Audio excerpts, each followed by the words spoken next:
વાત બનાસકાંઠાના છાપી નજીક બ્રિજની કામગીરી દરમિયાન એક દુર્ઘટના સર્જાઈ છે। લોખંડના સળિયા મજૂરો ઉપર પડતા મજૂર દટાયા છે। 4 જેટલા મજૂરો દટાતા લોકોએ બહાર કાઢી હોસ્પિટલમાં ખસેડ્યા હતા। એક મજૂર વધુ ગંભીર હાલતમાં છે। તમામ મજૂરોને સિદ્ધપુર સિવિલમાં સારવાર અર્થે ખસેડાયા છે। એક કામદારની સ્થિતિ અત્યારે ગંભીર હાલતમાં હોવાથી હોસ્પિટલમાં ખસેડાયા છે। છાપી બ્રિજની કામગીરી સમયે આ દુર્ઘટના સર્જાઈ હતી।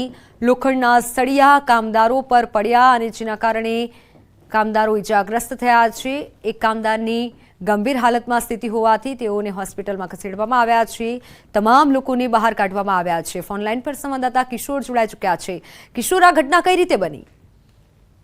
ચોક્કસ મિત્તલ, આપણે જણાવી દઉં કે બનાસકાંઠાના છાપી નજીક બ્રિજની જ્યારે કામગીરી ચાલી રહી હતી તે દરમિયાન લોખંડના સળિયા મજૂરો ઉપર પડતા મજૂરો દટાયા હતા અને આ સમગ્ર ઘટના બની હતી, જેમાં 4 જેટલા મજૂરો દટાતા સ્થાનિક લોકો ઘટના સ્થળે પહોંચ્યા હતા અને તમામ મજૂરોને બચાવી લેવામાં આવ્યા હતા અને તેમનું રેસ્ક્યુ કરીને તમામ જે મજૂરો હતા તેમને સિદ્ધપુર સિવિલ હોસ્પિટલ ખાતે ખસેડવામાં આવ્યા છે। જ્યારે એક મજૂરની હાલત અત્યારે ગંભીર છે, જ્યારે 3 મજૂરોને સામાન્ય ઈજાઓ છે। મિત્તલ, બિલકુલ કિશોર, આભાર માહિતી બદલ। વાત રાજકોટની। રાજકોટ આકાંડ બાદ તપાસનો ધમધમાટ શરૂ કરાયો છે। રાજકોટના તમામ ગેમ ઝોન સીલ કરાયા છે। કમિશનર જ્યાં વધુ લોકો એકત્ર થયા છે ત્યાં તપાસ થઈ રહી છે। ફાયર, પોલીસ, શિક્ષણ અને તબીબની ટીમો બનાવી છે। હોસ્પિટલ, ટ્યુશન, થિયેટર અને મોલમાં ચકાસણી થઈ રહી છે। 2 દિવસમાં 200 એકમોની તપાસ થઈ રહી છે। 20 જેટલા એકમોને સીલ કરાયા છે। મનપાના અધિકારીઓ સામે તપાસ ચાલુ છે।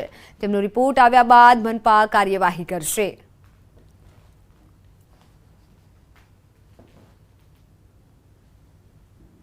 ખાસ કરી અને એમાં ફાયર એનઓસી મેળવવામાં આવેલી છે, ફાયરને કમ્પ્લાયન્ટ ઇક્વિપમેન્ટ છે, બીયુ પરમિશન મેળવવામાં આવી છે। આવી બધી બાબતોની તપાસ થઈ રહી છે।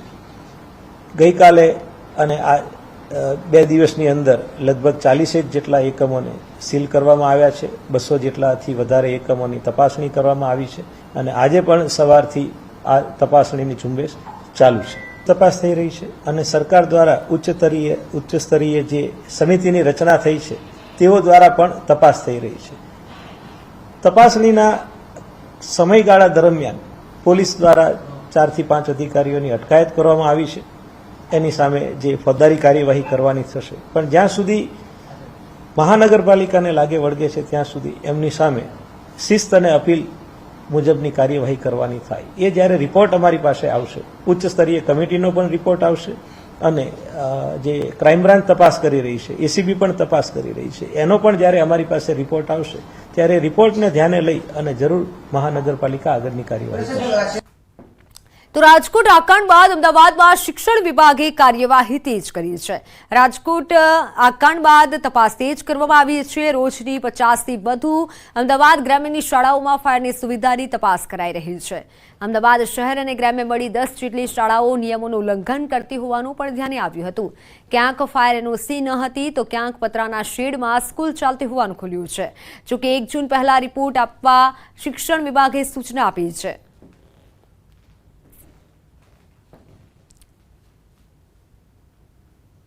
રાજકોટમાં બનેલી અગ્નિકાંડની ઘટના બાદ તંત્ર સફાળું જાગ્યું છે અને હવે શૈક્ષણિક તંત્ર જે છે તે એક્શન મોડમાં આવ્યું છે। ખાસ કરીને અમદાવાદની જો વાત કરીએ તો અમદાવાદ શહેર બાદ હવે અમદાવાદ ગ્રામ્યમાં પણ જે છે તે શાળાઓમાં ફાયર સેફટીને લઈને સુવિધાઓ જે છે તે ચકાસવામાં આવી રહી છે। આગામી 13 જૂનથી શૈક્ષણિક સત્ર શરૂ થઈ રહ્યું છે, તે પહેલાં શાળાઓમાં ફાયર સેફટીની સુવિધા છે કે કેમ અને શાળાઓ પાસે ફાયર એનઓસી છે કે કેમ તે તમામ પ્રકારની સુવિધાઓ જે છે તે ચકાસવામાં આવવાની છે અને અમદાવાદ ગ્રામ્યની ટીમ જે છે તે રોજની 50 જેટલી શાળાઓ જે છે તે ચેક કરી રહી છે। ખાટલોડિયાની જ્ઞાનદા ગર્લ્સ સ્કૂલ જે છે ત્યાં હાલ ટીમ તપાસ કરી રહી છે। બાબુભાઈ, શું કહેશો, કઈ રીતની વ્યવસ્થા વિદ્યાર્થીઓની સુરક્ષાને લઈને, ફાયર સેફટીને લઈને આપની સ્કૂલમાં છે? અમારી સ્કૂલમાં સરકારના નિયમ મુજબ ફાયર સિસ્ટમ ગોઠવેલી છે અને ફાયર હાઇડેન્સર અને ફાયર એલાર્મ સિસ્ટમ, આ બંને સિસ્ટમ અમે ગોઠવેલી છે અને નિયમિત એનું ચેકિંગ પણ થાય છે અને એને કોન્ટ્રાક્ટ આપેલો છે। એ વ્યક્તિ 15 દિવસે મહિને અમે બોલાવીએ છીએ અને એનું ટેસ્ટિંગ પણ કરીએ છીએ। એટલે નિયમિત એનું ટેસ્ટિંગ સરકારના નિયમ પ્રમાણે અમે કરીએ છીએ।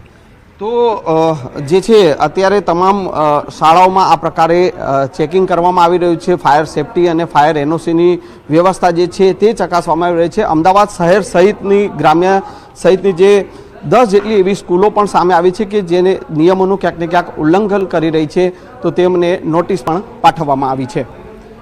કેમેરામેન હિરેન શાહ સાથે સંજય ટાંક, ન્યૂઝ 18 ગુજરાતી, અમદાવાદ. અમદાવાદ ગ્રામ્યની શાળાઓમાં તપાસ કરવામાં આવી રહી છે. ગ્રામ્યની 70 શાળાઓમાં તપાસ હાથ ધરાઈ છે. ફાયર સેફટી અને એનઓસીને લઈને તપાસ કરાઈ રહી છે. 2 શાળાઓએ ફાયર એનઓસી રિન્યુ ન કરાવ્યું હોવાથી નોટિસ અપાઈ. 6 શાળાઓમાં પતરાના શેડ ધ્યાને આવતા નોટિસ અપાઈ. નોટિસ ફટકારી જવાબ રજૂ કરવા માટે આદેશ કરાયો.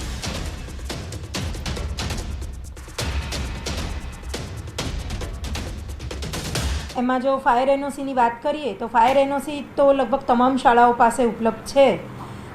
2 શાળાઓ એવી અમારી અમદાવાદ ગ્રામ્ય જિલ્લાની છે કે જેઓનું ફાયર એનઓસી એક્સપાયર થઈ ગયું છે. એમને અમે નોટિસ આપેલ છે, તાકીદ પણ કરેલ છે કે શાળા શરૂ થાય તે પૂર્વે, એટલે કે 12 તારીખ પૂર્વે તેમની પાસે ફાયર એનઓસીનું રિન્યુઅલ હોવું જોઈએ. રાજકોટના અગ્નિકાંડને લઈને સમગ્ર જિલ્લા રાજ્યભરમાં ફાયર સેફટીને લઈને અનેક સ્થળે અભાવ જોવા મળી રહ્યો છે. સ્ટેચ્યુ ઓફ યુનિટી નજીક ચિલ્ડ્રન ન્યુટ્રિશન પાર્ક ખાતે પણ અનેક મુસાફરો આવે છે. જોકે ચિલ્ડ્રન ન્યુટ્રિશિયન પાર્કમાં જે નાના બાળકો પોતાના વાલીઓ સાથે આવે છે, રાજકોટમાં ઘટના બાદ ચિલ્ડ્રન ન્યુટ્રિશન પાર્ક પણ 5 દિવસથી બંધ કરાતા પ્રવાસીઓ અટવાયા છે. કારણ કે જે ચિલ્ડ્રન ન્યુટ્રિશન પાર્ક બંધ કરવામાં આવ્યું છે, પરંતુ એસઓયુની વેબસાઇટ પર ઓનલાઈન ટિકિટ ચિલ્ડ્રન ન્યુટ્રિશન પાર્કની બુક થતાં પ્રવાસીઓ બુક કરી આવી રહ્યા છે. અહીં ચિલ્ડ્રન ન્યુટ્રિશન પાર્ક આવી એન્ટ્રી ન મળતા પ્રવાસીઓ અને ન્યુટ્રિશન પાર્કના કર્મચારીઓ સાથે બોલાચાલી પણ થઈ રહી છે. હાલ તો તંત્રના અનગઢ વહીવટના કારણે પ્રવાસીઓ ધરમનો ધક્કો ખાવા મજબૂર બન્યા છે અને જેને લઈને આજે પ્રવાસીઓ રોષે ભરાયા હતા. હવે પ્રવાસીઓની માંગ છે કે એસઓયુ સત્તામંડળ દ્વારા ઓનલાઈન ટિકિટ બુક કરવાનું બંધ કરે.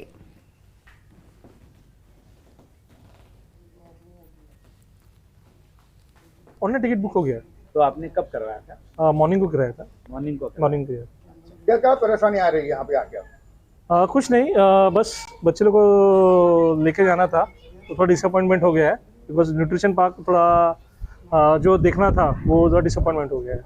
રાજકોટના અગ્નિકાંડ બાદ તમામ ગુજરાતમાં ગેમ ઝોનો, મોલો પર બંધ કરી દેવામાં આવે છે, જે સુરક્ષાની દ્રષ્ટિએ બંધ કરવામાં આવે છે. પરંતુ નર્મદા જિલ્લામાં જે સ્ટેચ્યુ ઓફ યુનિટી બની છે તેની પાસે જ આવેલ જે ચિલ્ડ્રન ન્યુટ્રિશન પાર્ક છે એ પણ બંધ કરી દેતા પ્રવાસીઓ અટવાયા છે. ખાસ વાત કરીએ તો જે સરકારી બાબુઓ છે, જે તંત્ર છે, તંત્રના અનગઢ વહીવટને કારણે આજે પ્રવાસીઓ અટવાનો વારો આવ્યો છે. કારણ કે જે ઓનલાઈન ટિકિટ છે એ ઓનલાઈન ટિકિટ શરૂ રાખાતા જે મુંબઈ, મહારાષ્ટ્ર, મધ્યપ્રદેશના જે પ્રવાસીઓ અહીંયા આવે છે એ પ્રવાસીઓ ઓનલાઈન બુકિંગ કરીને આવતા એમને પ્રવેશ ના મળતા આજે વહેલી સવારથી જ જે ચિલ્ડ્રન ન્યુટ્રિશન પાર્કના અધિકારીઓ જે છે અધિકારીઓ સાથે બોલાચાલી પણ થઈ છે. એટલે આ જે ચિલ્ડ્રન ન્યુટ્રિશન પાર્ક જે છે એ ચિલ્ડ્રન ન્યુટ્રિશન પાર્ક હાલ તો સુરક્ષાની દ્રષ્ટિએ બંધ કરવામાં આવે છે, પરંતુ ઓનલાઈન ટિકિટ બંધ ના કરાતા આજે પ્રવાસીઓને નિરાશા વ્યાપી છે. કારણ કે વહેલી સવારથી અહીં આવે છે, પોતાના નાના નાના બાળકોને લઈને આવે છે અને ગેમ ઝોનમાં રમવાની એક મજા એક અલગ હોય છે. અને હાલ વેકેશન ચાલી રહ્યું છે ત્યારે જે ચિલ્ડ્રન ન્યુટ્રિશન પાર્કમાં જે પ્રવાસીઓ આવતા તેમને અટકાવતા પ્રવાસીઓ નિરાશ થાય છે અને ખાસ વાત કરીએ તો અધિકારીઓ સાથે બોલાચાલી પણ કરે છે. ત્યારે હવે જોવાનું એ રહ્યું કે જે ઓનલાઈન ટિકિટ છે એ ક્યારે બંધ થાય છે. જો બંધ નહીં થાય તો અવાનવા પ્રવાસીઓ આવતા રહેશે અને પ્રવાસીઓને આવતા ધર્મનો ધક્કો પડશે. દીપક પટેલ, ન્યૂઝ 18 ગુજરાતી, નર્મદા. તો ભાવનગર ફાયર વિભાગની ટીમ હલુરિયા ચોક, દિવાનપરા વિસ્તારમાં કામગીરી માટે પહોંચી તે સમયે હોબાળો થયો. વિભાગની કામગીરીથી અસંતોષ માની વેપારીઓ દ્વારા પોતાના વેપાર ધંધા બંધ કર્યા. ભાવનગર શહેરના વિવિધ વિસ્તારોમાં રાજકોટ દુર્ઘટના બાદ ફાયરની ટીમ એક્શનમાં આવી છે અને સીલ મારવાની કામગીરી કરી રહી છે. દિવાનપરા, હલુડિયા ચોક વિસ્તાર, પેડચલા શેરી સહિતના વિસ્તારોમાં ફાયર એનઓસી વગર એકમો ચાલી રહ્યા છે. વેપારીઓએ પોતાનો અસંતોષ વ્યક્ત કર્યો હતો અને રોષ ઠાલવ્યો હતો. કીધું હતું કે ફાયર વિભાગ દ્વારા અગાઉ નોટિસ આપી જાણ કરવી જોઈએ, ત્યારબાદ સીલ મારવાની કાર્યવાહી કરવી જોઈએ.